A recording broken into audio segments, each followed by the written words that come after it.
So, now these two folks are gone. We're running with a few less people. And then the unimaginable happened last week. We had 3 chefs get sick in 1 week.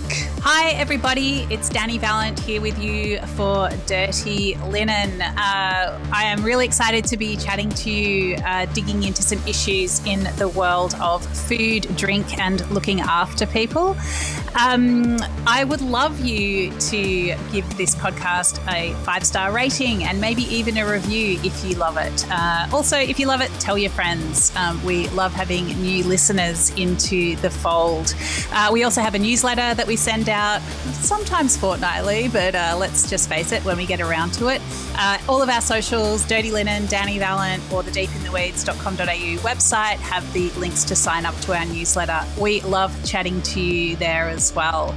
Today, we are continuing with a series called Illuminating Lumen. We are digging into the story of Lumen People, a cafe and wine bar in North Melbourne. The idea is to check in with Emma Sheahan, Marichi Clark, the owners of the venue, and also people that are part of the Lumen ecosystem. It's been actually a month since we did the first episode, and I think the fact that it's taken us that long to get together speaks to how busy Emma and Marichi are keeping their venue thrumming. But Emma, I am super excited to welcome you back to Dirty Linen. Yeah, I'm excited to be back too. Thank you. Yeah, such a pleasure. Tell us about the past few weeks for you. Oh, it's been crazy. I should say expectedly so, but in hindsight, unexpectedly so. We had the Melbourne International Coffee Expo on just over a fortnight ago, and then also Melbourne Food and Wine is also happening. So those two things alone are just like very exciting, and you're just out and about a whole lot more. There's a lot of tourism that comes to Melbourne for both of those events. So yeah, lots of beautiful, enriching conversations and events, and yeah, that's been both in venue and out in the world. So that's been pretty huge for us. Tell us about the Coffee Expo, because I know your other career is in coffee. What is the Melbourne International Coffee Expo? Who goes to it? What kinds of things happen there? Yeah, it's huge. It started maybe like 15 years ago as the specialty coffee wave really took off. It started as a pretty grassroots convention as we were all learning about coffee and all of its beautiful facets, but it's really blown up into this massive sort of like global expo. So yeah, like honestly, all parts of coffee and cafe trade participate in it, whether it's tech, innovation, green coffee traders, people that roast coffee, people that make coffee. There's lots and lots of conversations. Yeah, it's huge. It's really, really fun. Are there any themes that popped up in this year's expo? Yeah, 2 main things that I would say popped up for me were like, the first being like the green coffee trading price and climate change. We always touch on it every year. There's a little comment on how climate change is going to come for us, but this year it really has. There's not as much coffee as there used to be because of the changing climate. And, the price has also just gone up phenomenally, which is both a good thing and bad thing, which we touched on last month.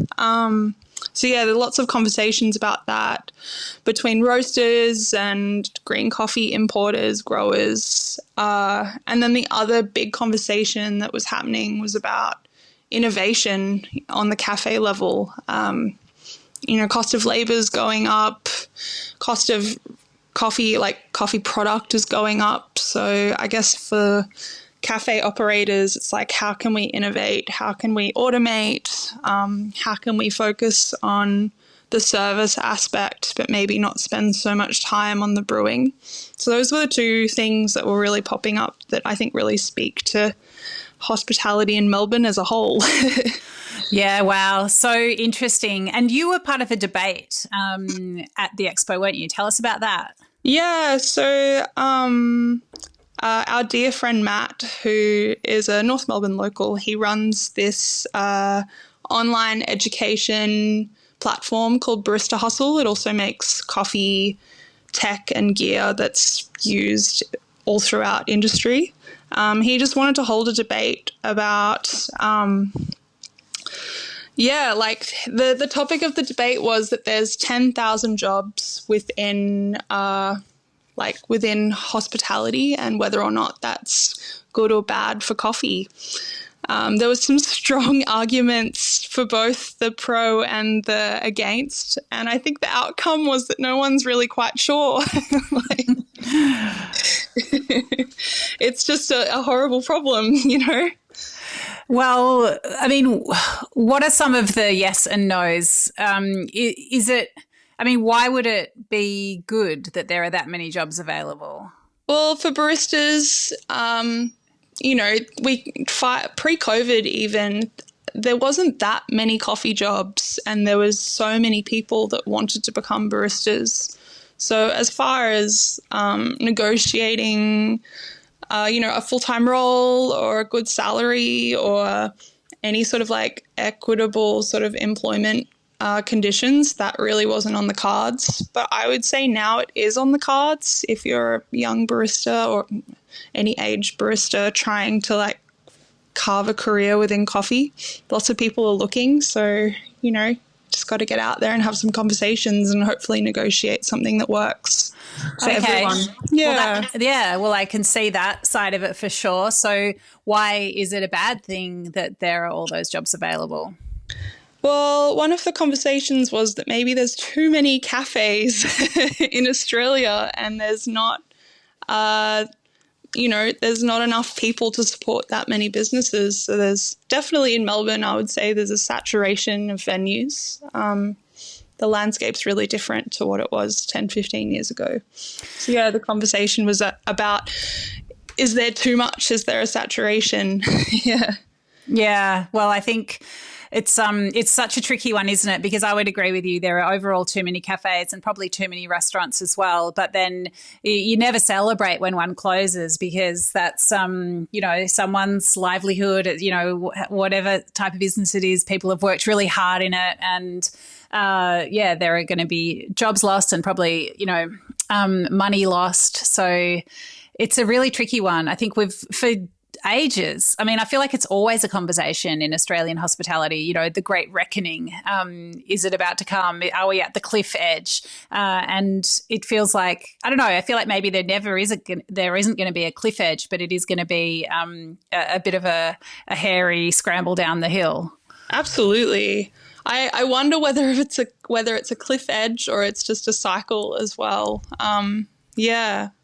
Yeah, it's a very interesting something question. Has to break, but or something has to change. But like maybe we have been in cycles in the past where there's just, a little bit too much of something, and that sort of indicates supply and demand. Yeah. Yeah, absolutely. So, Emma, you also mentioned the Melbourne Food and Wine Festival, which has just wrapped up. Is there anything that stood out for you, anything you were able to get to or you heard people talking about? Oh, I wish I'd gone to more. There were so many things that I didn't know about that I wish I could have gotten to. I know that Lankan Filling Station did a little pop-up at Embla. Lankan is like one of my favourite venues, and I saw it as it was blowing up on the internet from my lounge room, and I was like, damn. There was also an incredible residency at Brico I wish I could have gone to, but it was happening at the same time as I was working. But one event that I really did get to go to and found so incredibly enriching and interesting was a lecture that Gudegau, an Austrian winemaker, gave in the Abbotsford Convent. It was really, really cool and exciting to hear them talk at length. I think it went for 4 hours about their approach to farming and agriculture and building a brand and having a family while also, being farmers. It was really, really inspiring and cool, and also cool to see a room packed out full of people from all areas of life. enjoying. Wow. Yeah. That sounds like a really comprehensive talk, almost like a sharing session where it sounds like so many of the issues that loom large in hospitality and other parts of the food and drink world. It sounds like they really tackled some of the biggest questions. Yeah, it was interesting to hear them say as well that they feel Australia is so much more forward about supply chains and good agriculture and understanding seasons. They felt that we're so much more ahead than Europe. And I find that funny because I always see Europe as being this aspirational mecca. But yeah, maybe. I think, my impression is that Australia has, less legacy in many areas, and therefore people feel freer to make changes. And I would say that particularly for, people with a recent immigrant history where they can play with ideas in a way that perhaps they wouldn't have been able to in their families' countries of origin. And it's, they're not beholden. It's not like, I don't know, like Nonna's not going to come over and scold them for doing that thing to the pasta. It's they can. It's there's a freedom in being so far away from what we might otherwise perceive as centres of activity. Of course, yeah, I hadn't thought about it that way, but of course, yeah, an opportunity to innovate and be creative. Yeah, it is really. I do find Australia very exciting in that way.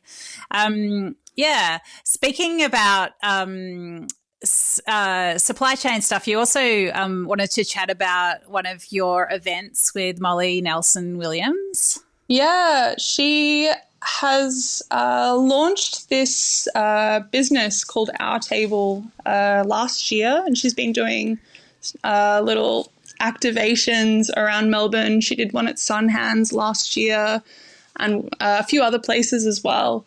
But the whole premise of her supper club is sort of encouraging connection and breaking down barriers and really encouraging conversation. So everyone arrives as an individual and they don't know anyone else there, and they're sat, at a big long table across from all these people that they don't know. And for me, that sounds really scary.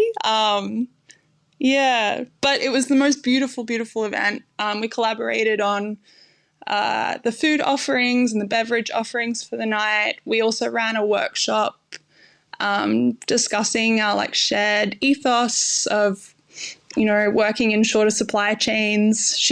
As a chef, she's a massive advocate for going to farmers markets and meeting farmers and talking, knowing where your food comes from. Yeah, so it was really, really cool to work with her on that, and I came away from it absolutely elated.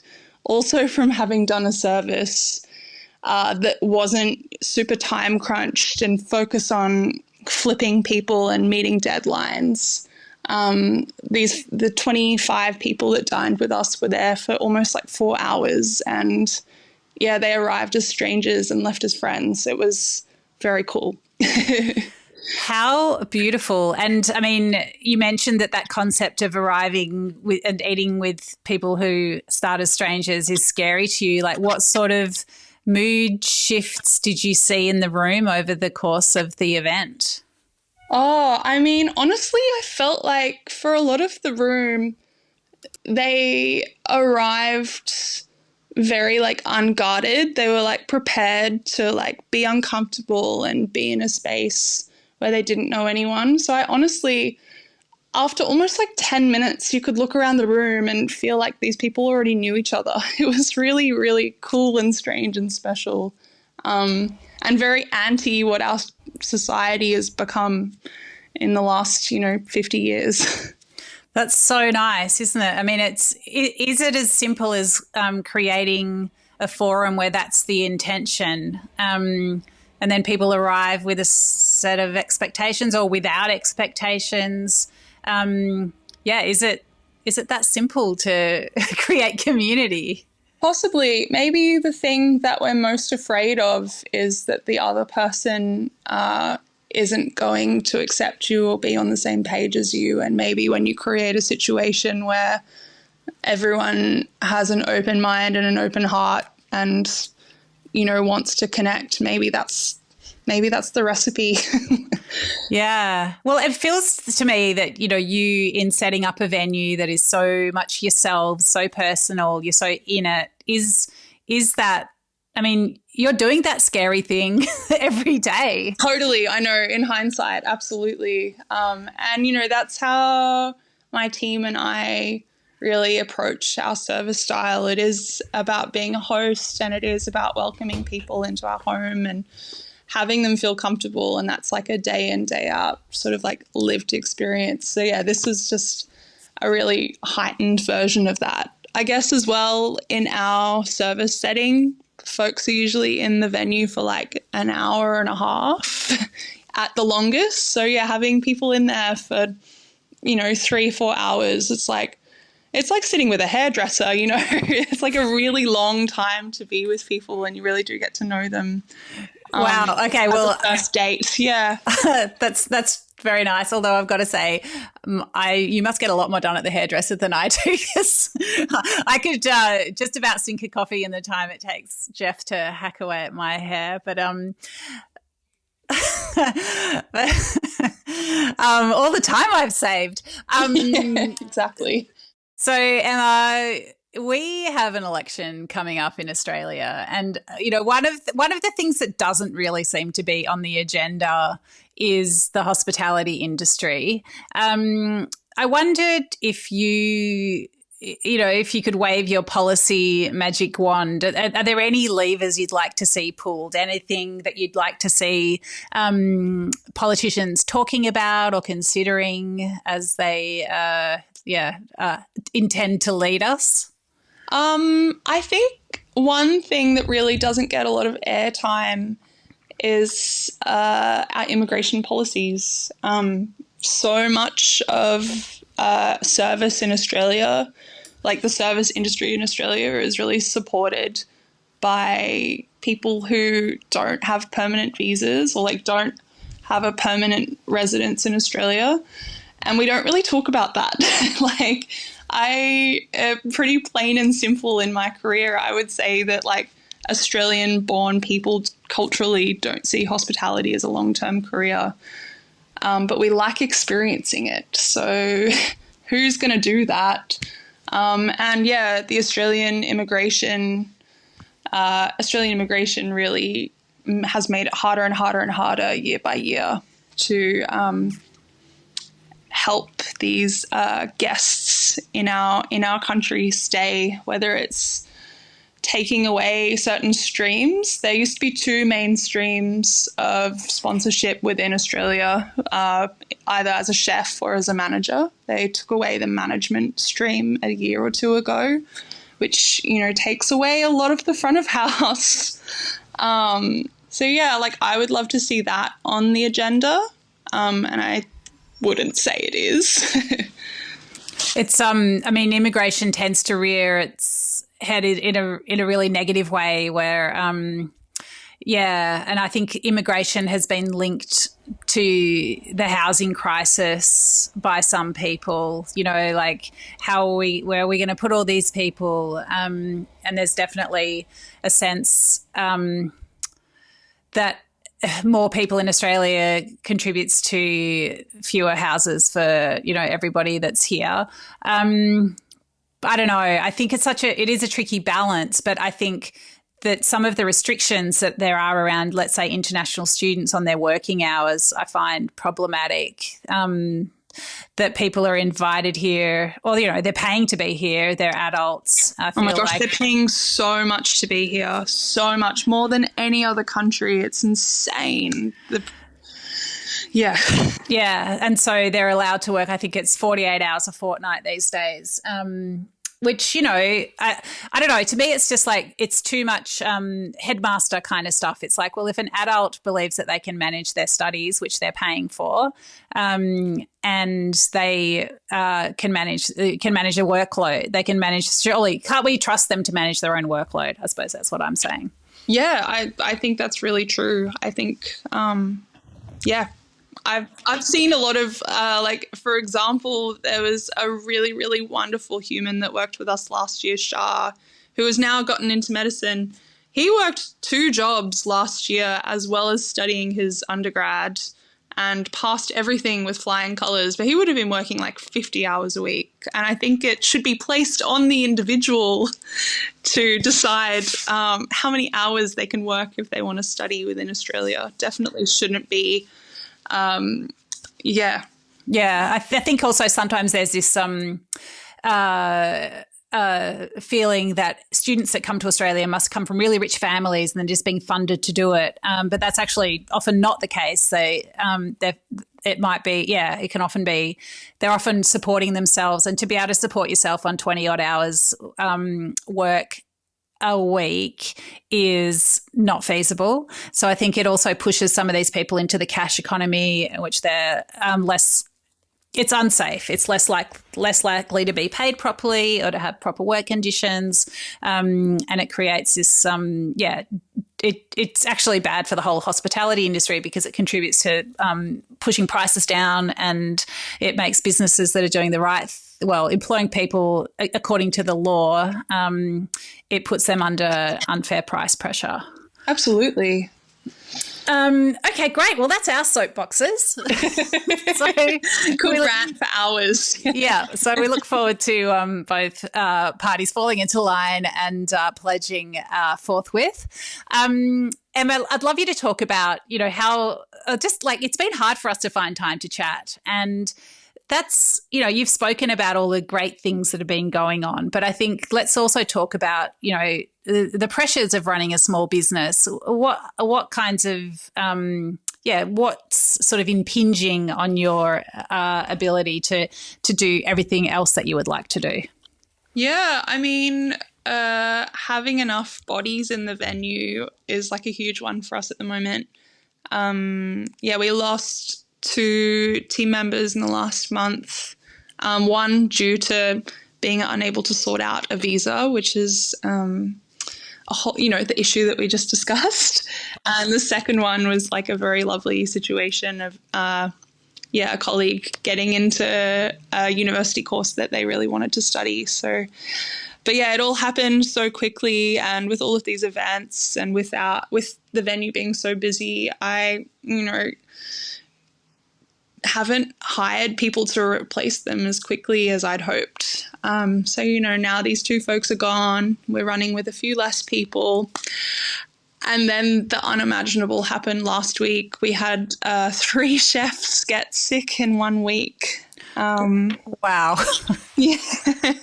So we were already down, and then I was already afraid to go into the week with 2 less staff on our team while trying to interview, trial and train new folks. But yeah, then we lost even more people. So what sort of toll does that take on you and Marici? It just pushed us onto the floor. We've both worked like 2.5 weeks straight. It's been crazy. I ran 3 services last week with just myself, which was really scary.